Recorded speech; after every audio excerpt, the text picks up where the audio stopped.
السلام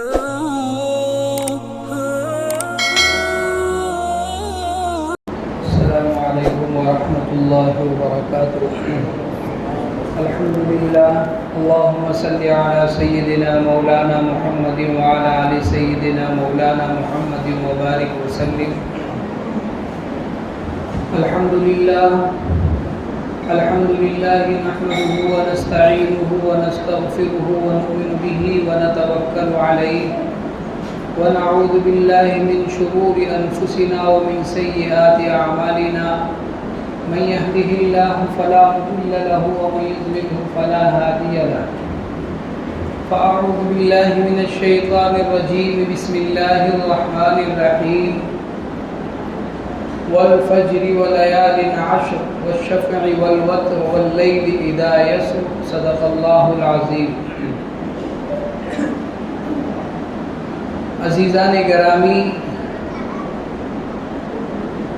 اللہ کا بے انتہا کرم اور اس کا احسان ہے کہ اللہ تبارک و تعالی نے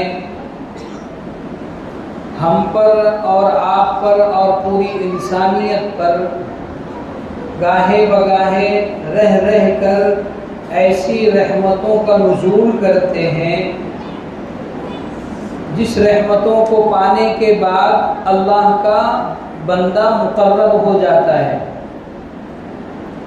رہ کر اللہ رحمتوں کا نزول کرتے ہیں. ابھی 2-2.5 مہینہ قبل رمضان آیا تھا، اس سے 15 دن پہلے شب برات آئی تھی. اب یہاں جو آیا ہے 2 مہینے کے بعد بقرہ عید آ رہی ہے، اور بقرہ عید کا چاند نظر آنے کے بعد جو 10 دن کے ایام گزرتے ہیں. کتنے؟ 10 دن کے ایام گزرتے ہیں. 1 ذی الحج کو تو جو چاند ہو جائے گی، اس کے بعد 10ویں ذی الحج کو، کتنی؟ 10ویں ذی الحج کو عید منائیں گے، قربانی کریں گے، اور 9ویں ذی الحج کو حجاج کرام وقوف عرفہ جو رکن اعظم ہے عرفہ کے میدان میں ٹھہر کر کے اپنا حج ادا کریں گے. لیکن 10 دن اللہ نے ایسے دیے ہیں، 1 ذی الحج سے لے کر 9ویں ذی الحج تک. یہ 10 دن کے ایام ایسے گزرتے ہیں. حدیث میں اس کی بڑی فضیلت آئی ہے، اور پھر قرآن کریم میں اس فضیلت کو ثابت کیا کہ والفجر، قسم تو ہے فجر کی، ولیال عشر، 10 راتوں کی. کتنی؟ 10 راتوں کی. ولیال عشر، جو 10 راتیں بتائی جا رہی ہے، فقہا نے لکھا ہے کہ یہ 10 راتیں یہی ہیں جو 1 ذی الحج سے شروع ہوتی ہیں اور 10 تک چلتی ہیں. اور یہ تو رات بتاتی گئی کہ اللہ نے اس رات کی قسم کھا لی ہے. قسم کھانے کی کیا ضرورت پڑی تھی؟ جب کسی چیز کی عظمت کو بتانی ہوتی ہے، کسی چیز کی فضیلت کو بتانی ہوتی ہے، تو اللہ قسم کھا لیتے ہیں. اللہ قسم کھا لیتے ہیں. کبھی شہر کی قسم کھا لیے، کبھی تین کی قسم کھا لیے، کبھی بلد امین کی قسم کھا لیے. جب عظمت بتانی ہوئی تو اللہ نے قسم کھا لی. کیا کہا؟ 10 راتوں کی قسم. وہ 10 رات کون سی ہیں؟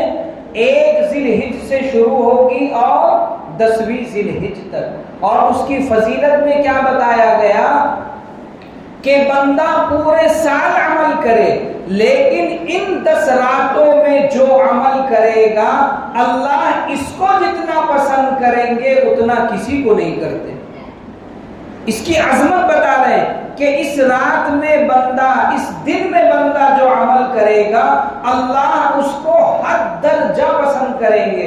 یہاں تک کہ صحابہ کرام پوچھ بیٹھے کہ اے اللہ کے نبی، اگر کوئی آدمی جہاد میں چلا جائے تو؟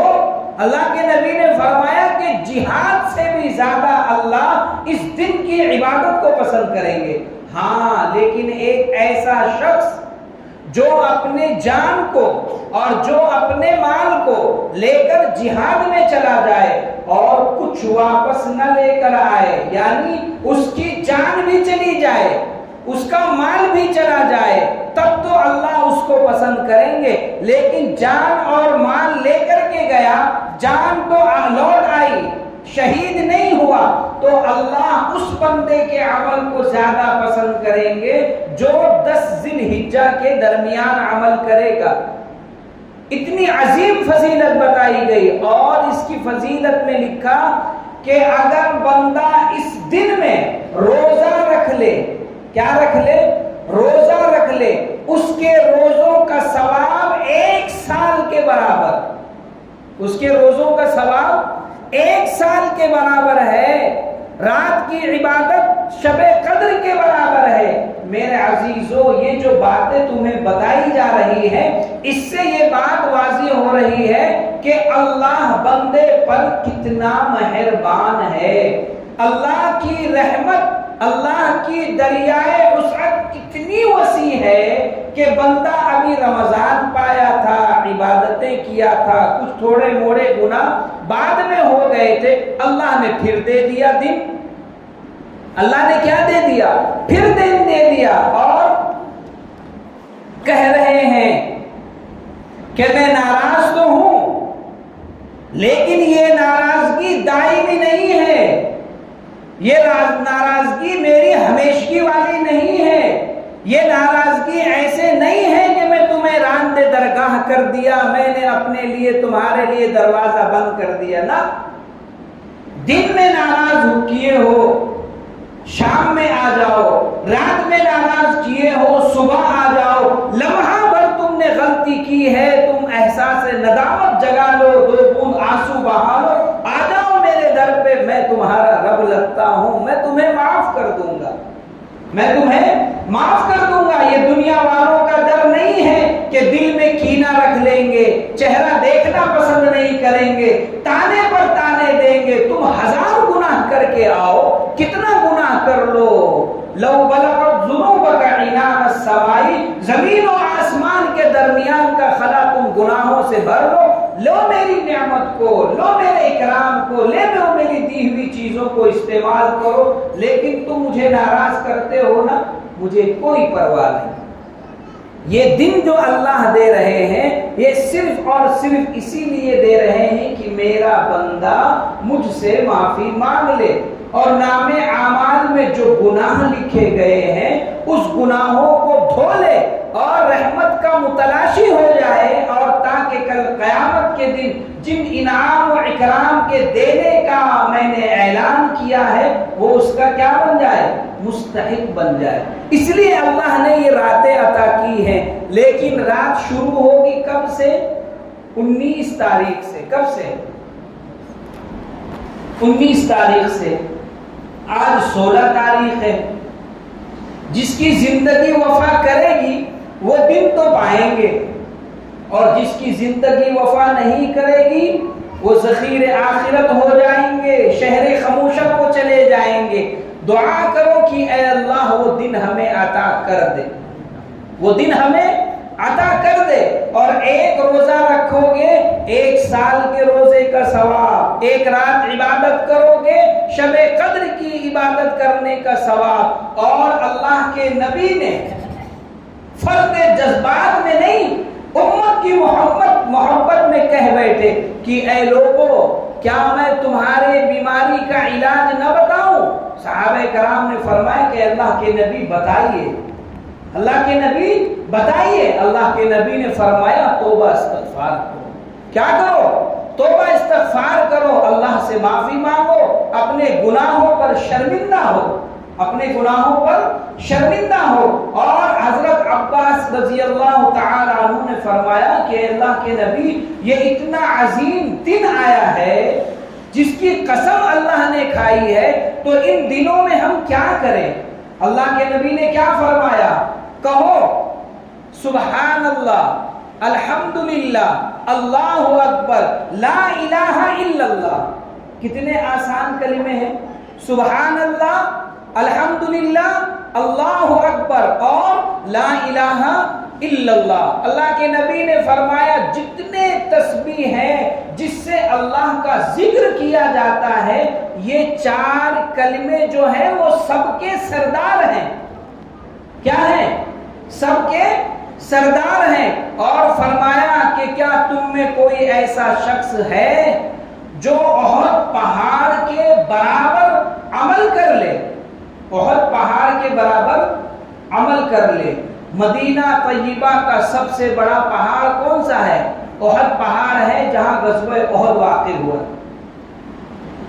اس پہاڑ کے برابر کون عمل کرے گا؟ کوئی کرے گا؟ ارے بھائی کوئی کرے گا؟ اللہ کے نبی نے فرمایا کہ جو ایک مرتبہ سبحان اللہ 100 مرتبہ سبحان اللہ کہہ لے، کتنا؟ 100 مرتبہ سبحان اللہ کہہ لے، اللہ کی رحمت بندے کی طرف اتنا متوجہ ہوتی ہے کہ احد پہاڑ کے برابر ثواب اس کے نام اعمال میں اللہ لکھا دیتے ہیں۔ جو ایک مرتبہ الحمدللہ کہہ دے، احد پہاڑ کے برابر ثواب اس کے نام اعمال میں، الحمدللہ کہہ دے، احد پہاڑ کے برابر ثواب اس کے نام اعمال میں۔ اور جو لا الہ الا اللہ کہہ دے، اللہ کی حمد و کبریائی بیان کر دے، یہ کہہ دے دنیا والوں کے سامنے، لا الہ الا اللہ، کوئی نہیں ہے معبود سوائے تیرے۔ کیا ہے؟ کوئی نہیں ہے تیرا میرے علاوہ، ہے کون؟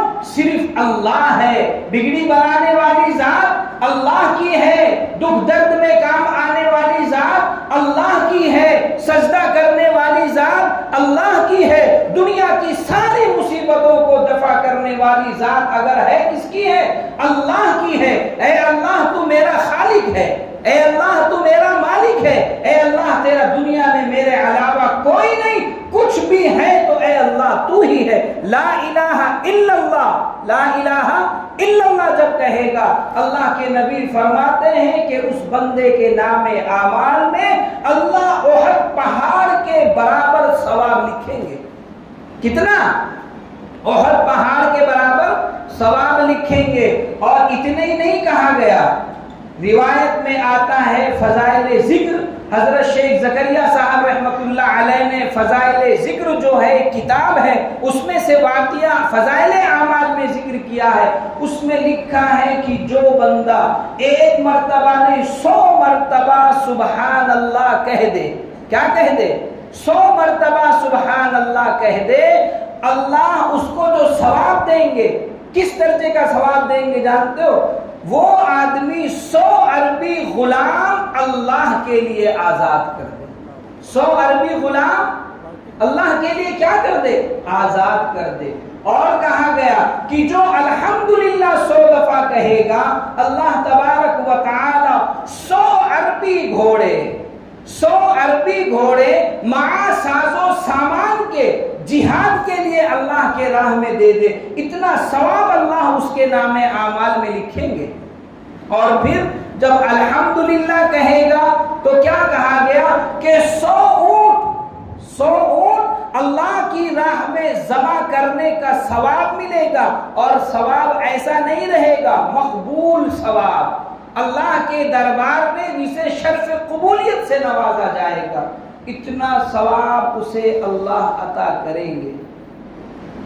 یہ معمولی تسبیح ہے بھائی، سبحان اللہ، الحمدللہ، اللہ اکبر، یہ معمولی تسبیح ہے میرے عزیزوں، یہ معمولی تسبیح نہیں ہے۔ ان تسبیحات کو لینے کے لیے فرشتے آسمان سے آ جاتے ہیں، اور ان تسبیحات کے ثواب کو لکھنے کے لیے فرشتے اللہ کے حکم کی تعمیل میں لگ جاتے ہیں۔ جو سبحان اللہ کہہ دے، جو الحمدللہ کہہ دے، جو اللہ اکبر کہہ دے، اور پھر جو لا الہ الا اللہ کی ضرب لگا دے گا، وہ روزانہ اس بات پر اقرار کرے گا کہ اے اللہ تو میرا خالق ہے، اے اللہ میرے دل سے، میرے ضمیر سے، میری سوچ اور وہم و دماغ سے شرک کو دور کر دے۔ کیا کر دے؟ شرک کو دور کر دے۔ اور اللہ شرک کو نہیں معاف کریں گے، اللہ شرک کو نہیں معاف کریں گے، باقی سارے گناہ کو معاف کر دیں اللہ جس کے لیے چاہے۔ ان اللہ لا یغفر ان یشرک بہ، ان اللہ لا یغفر ان یشرک بہ ویغفر ما دون ذلک لمن یشاء، اللہ جس کے لیے چاہیں گے دیگر گناہ تو معاف کر دے، شرک کو نہیں معاف کریں گے۔ اور حضرت نوح علیہ السلام اپنے بیٹوں کو جمع کر کے ایک تعلیم دی تھی، کیا کہا تھا؟ بیٹے تکبر نہ کرنا، بیٹے کیا کہا تھا؟ تکبر نہ کرنا۔ اور پھر دوسری تعلیم کیا دی؟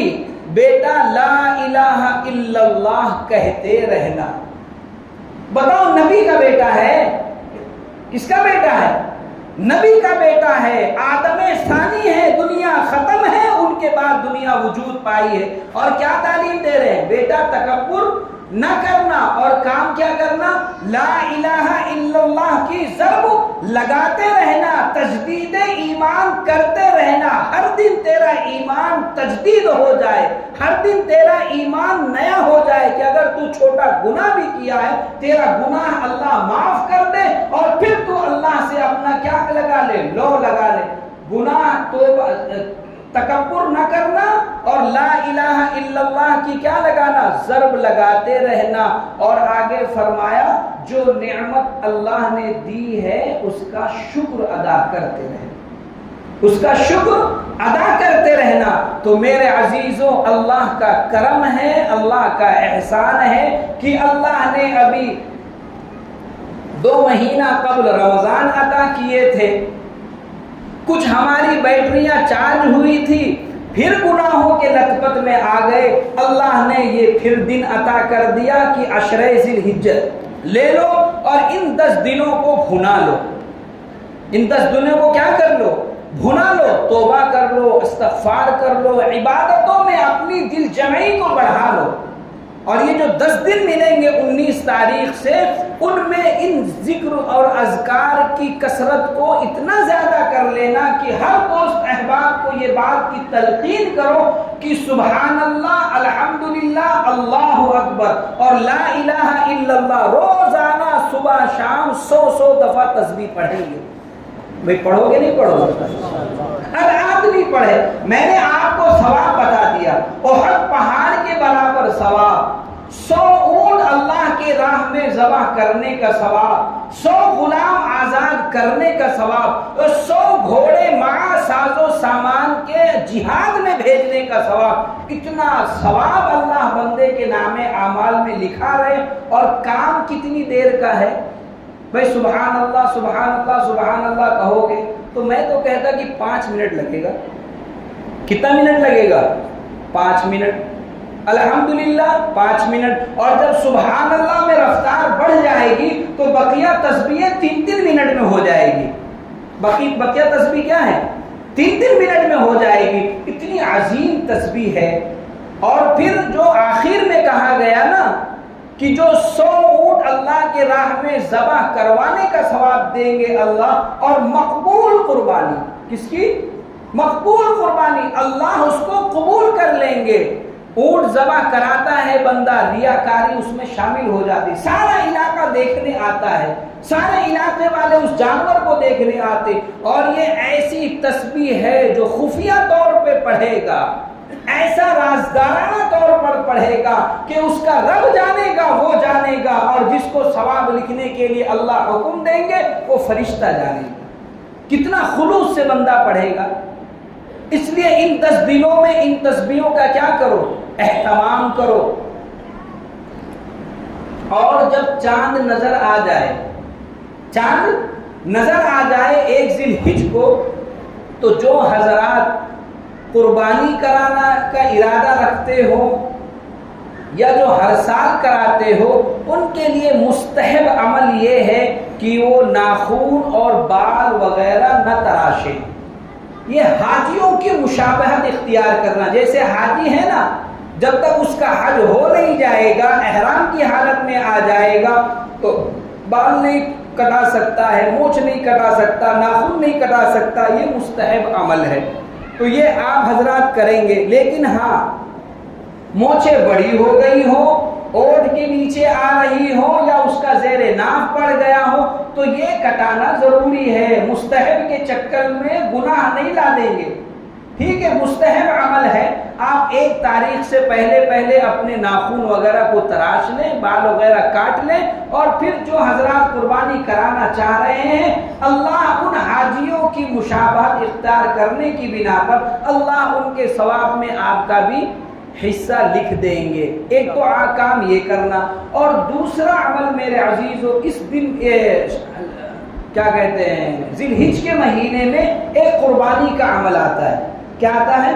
قربانی کا عمل آتا ہے، بہت عظیم عمل ہے، بہت عظیم عمل ہے۔ روایت میں آتا کہ سارے جتنے زمانے گزرے ہیں ہر امتیوں پر، ہر مخلوق پر قربانی کسی نہ کسی طریقے سے رائج تھی، ہر دور میں قربانیاں تھی، لیکن سب سے مقبول قربانی جس کو اللہ نے قیامت تک کے آنے والی انسانیت میں رواج دے دیا وہ حضرت ابراہیم علیہ السلام کی قربانی ہے، اور اس قربانی کو عمل میں لانا ہماری اور آپ کی ذمہ داری ہے۔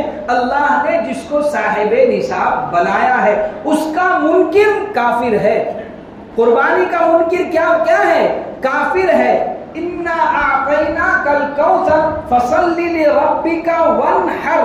وانحر کے معنی آتے نہر لگانا، اونٹ کو جو نہر لگایا جاتا ہے، اس نہر سے قربانی کو علماء نے ثابت کیا، تمام مفسرین نے ثابت کیا کہ ونحر سے مراد قربانی ہے، اس کا بندہ انکار نہیں کر سکتا ہے۔ اور نبی کریم صلی اللہ علیہ وسلم مدینہ کی 10 سالہ زندگی میں کوئی سال ایسا ناغا نہیں گیا ہے جس میں اللہ کے نبی قربانی نہ کیے، اللہ کے نبی قربانی نہ کیوں۔ اور حجۃ الوداع کے موقع پر آتا ہے کہ اللہ کے نبی نے 100 اونٹ بنائے تھے قربانی کے لیے۔ کتنے؟ 100 اونٹ، اور 63 اونٹوں کو اللہ کے نبی نے اپنے ہاتھوں سے ذبح کیا۔ بقیہ جو 37 جانور بچے تھے حضرت علی المرتضی رضی اللہ تعالی عنہ کے حوالے کیا کہ آپ ان کو ذبح کرو، آپ ان کو ذبح کرو۔ یہ شعائر اسلام ہے، اللہ نے قربانی کو واجب قرار دیا ہے، اور پھر اس عمل کی مقبولیت کا یہ عالم ہے، مقبولیت کا یہ عالم ہے کہ دنیا عالم سے کہیں سے بھی لوگ اگر حج میں جائیں گے اسی عمل کو اللہ دہروائیں گے کہ ابراہیم خلیل اللہ نے اپنے بیٹے کی گردن پر چھری رکھ کر میری رضا کا پروانہ لیا تھا، تم اس کی مشابہت اختیار کر دو، جانور کو ذبح کر دو، میں تمہاری اولادوں پر چھری نہیں پھیرنے کہہ رہا ہوں، جو میں نے مال تم کو دیا تھا اس مال میں سے کچھ نکال کر کے ذبح کر دو۔ ورنہ اگر ابراہیم کی قربانی کی بات آ جاتی تو میرے عزیزو آج تو بڑا مشکل مرحلہ ہو جاتا، بڑا مشکل مرحلہ ہو جاتا۔ کیا محبت تھی، کیا جوانی گزر گئی، جوانی بڑھاپے کے دہلیز پہ آ گئی، اور رات آہے سحرگاہی میں دونوں میاں بیوی روتے ہیں کہ کاش کہ کوئی اولاد مل جاتی، کاش کہ کوئی بڑھاپے کا سہارا ہو جاتا۔ ساری جوانی مانگی، سارا بڑھاپا مانگا، اللہ نے 90 سال کی عمر کے بعد اولاد کا انتظام کیا، اور پھر فلما بلغ معه السعي، ایسا بچہ ہو گیا تو ساتھ میں چلنے لگا۔ مفسرین نے لکھا کہ سن بلوغت کو پہنچ گیا۔ ایسے موقع پر جس کے باپ نے اپنی اولاد کو دیکھ رکھا ہو 2-2.5 سال کی عمر میں، شاید کہ دن ایسا گزرتا ہو جو اس سے بوسہ نہ لیتا ہو اور اس کی آنکھوں میں آنکھیں ڈال کر کے چمک نہ دیکھتا ہو، جس کے پیشانی پر محمد عربی صلی اللہ علیہ وسلم کی نور نبوت چمکتا ہو، ایسی اولاد کے لیے اللہ نے کیا کہا کہ ابراہیم تیری محبت تو واقعی اولاد کے لیے بڑی عظیم ہے، لیکن میری محبت تجھ سے یہ مطالبہ کرتی ہے کہ اس اولاد کو لے جا، وادی غیر ذی زرع مکہ کی وادی میں چھوڑ کر کے آ جا۔ نہ کہاں کوئی آدم ہے، نہ آدم ذات ہے، نہ وہاں انسانیت کے گزارے کا کوئی سامان ہے۔ اور چھوڑ کر کہاں گئے؟ فلسطین۔ کہاں گئے؟ فلسطین، نہلا دھلا کر کے، پوشاک پہنا کر کے، اور لیے چلے آ رہے ہیں۔ اور حربہ کس نے استعمال کیا؟ شیطان مردود بھی آیا، اس نے بھی بہکایا، ہاجرہ کو بہکایا، ان کو بہکایا، لمبی تفصیل ہے، لا کر کے چھوڑ دیے اور چلے گئے۔ جب جا رہے تھے تو حضرت ہاجرہ نے کیا کہا تھا کہ ابراہیم کیا تمہیں اس اولاد کی محبت ستاتی نہیں؟